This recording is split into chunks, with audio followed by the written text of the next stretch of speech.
The woman at the front desk took one look at the key, checked her records, and led me down a quiet corridor without asking any questions. The air grew colder the farther we walked until we reached a narrow room lined with metal drawers. "Box 17, she said, unlocking the drawer and sliding it forward.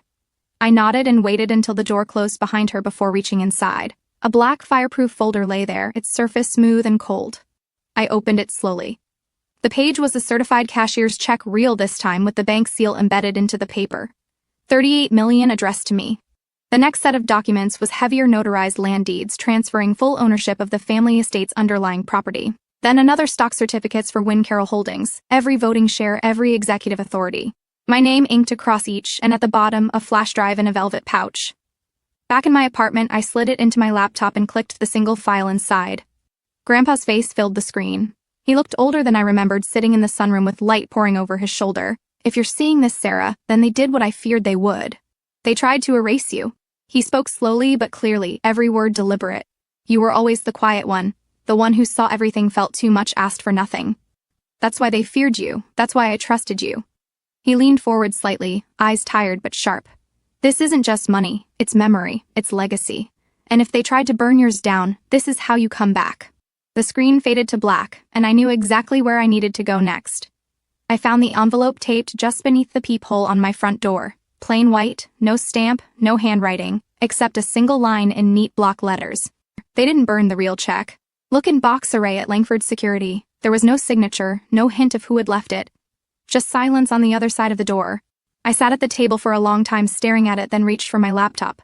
Langford had more than one vault location. Box array wasn't listed publicly, but I recognized the name.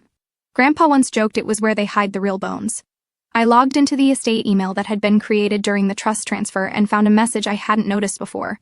The subject line was blank. The body, just a sentence. "They are not after the money, they're after the signature." Attached was a single document, an unsigned asset transfer form. At the top, Wynn Carroll Holdings. Below it, a form, this one signed. My name was there, but the signature wasn't mine. They'd forged it. They were selling the company. I opened the company's internal dashboard, an access Grandpa had set up months before.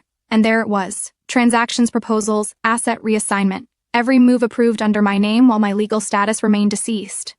I was more than disinherited. I was a loophole, a convenient silence. They thought they'd taken everything, but they left a trail sloppy, bold, and rooted in arrogance, the kind that believed no one like me would ever come back. I reached for Grandpa's flash drive again and opened a folder labeled Charleston Land Archives. My name was listed under every plot, and I knew where I was going next. The name on the lease was W.M. Trillium, a name Grandpa once used for fishing licenses and antique record auctions. A joke he said when Merrick liked the flower that keeps growing where it's not supposed to. I remembered that on the drive out past the city limits through rusted farmland and forgotten lots until I pulled up to a squat row of storage units and found number 19B. The lock clicked open with the small brass key from the velvet pouch. The air inside was stale but not untouched. A single metal shelf lined the far wall, and in the center, like it had been placed there for me to find, was a black fireproof briefcase inside a manila folder with my original birth certificate, not the updated one with my stepfather's surname. This one held only mine, Serafina Lizette Wynn. No hyphen, no edits. Next were the letters, 12 in total, each in Grandpa's unmistakable script. Most were dated within weeks of key family events. My college graduation, my parents' vow renewal, the Christmas I spent alone. He'd written them but never mailed them, one line repeated often. "They won't erase you, not while I'm still standing." Beneath the letters was a notarized will dated after the supposed date of my death. His signature was strong, deliberate. In it, I was named sole beneficiary, not Kalia, not Everett or Lizette, me. But what stilled my breath was the deed. Wynn Estate, Charleston, SC, ownership, Serafina Lizette Wynn. My fingers brushed over the embossed seal. I hadn't just inherited a house. I'd inherited the foundation, the ground under their power. And they didn't know. I sat down on a cracked plastic chair near the door, clutching the folder to my chest, feeling the shape of my name for the time in years. I wasn't a ghost, and they had no idea I was already walking back through the door they thought they'd slammed shut. Sylvia Orton didn't speak much when I handed her the briefcase. She just opened it, scanned the documents with sharp eyes, and said, "We'll move fast." There was no awe in her tone, just certainty, like she'd seen enough family betrayals to know when the paper trail held fire. We filed the challenge within 48 hours. The hearing was set for Monday. The courthouse smelled like waxed floors and old decisions. I wore black. Not for mourning, but because armor doesn't always clang. My parents arrived together, flanked by a young lawyer in a too tight suit and too loose smirk. Kalia trailed behind them, lips glossed, phone in hand. They didn't look at me. Judge Kinley presided, known for clipped sentences and a low tolerance for theatrics. When our case was called, he nodded towards Sylvia. She stood calm and deliberate. "We are here to contest the execution of the estate of Merrick Wynne," she said, "on grounds of forgery, coercion, and identity suppression." The opposing counsel rolled his eyes. "Your Honor, my clients are the documented beneficiaries. Any attempts to revise the will posthumously are not only unfounded, they're emotional." Sylvia tapped her tablet.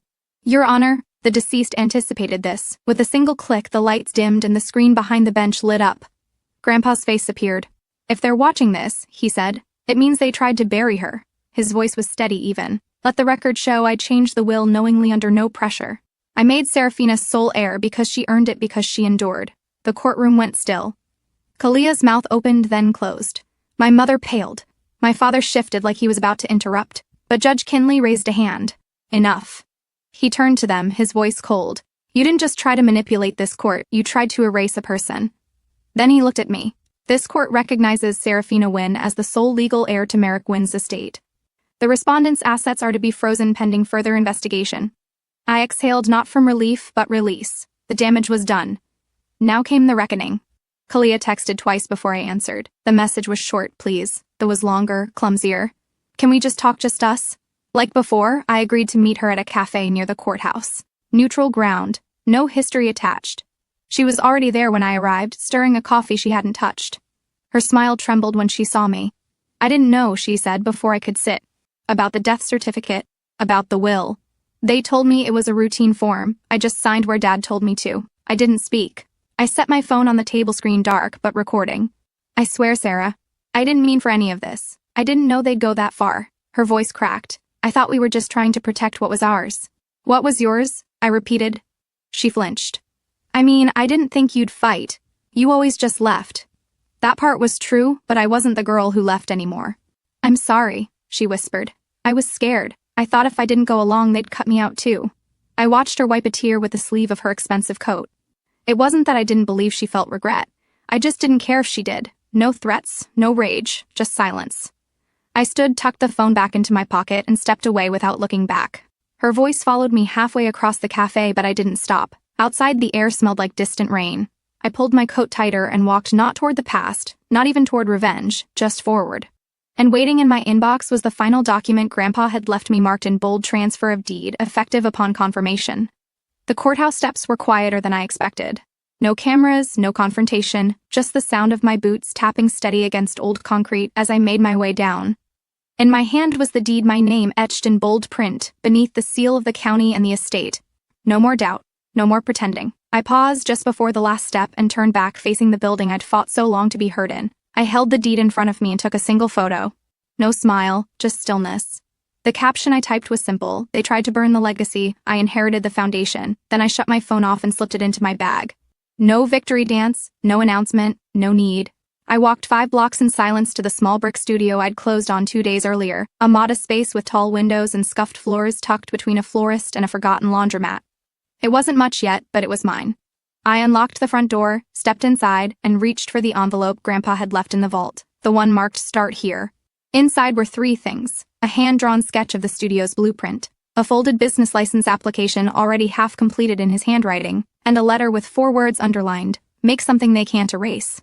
I sat cross-legged on the dusty floor, the weight of everything I'd lost and reclaimed settling around me like dust after a storm. This wasn't revenge. It wasn't even justice.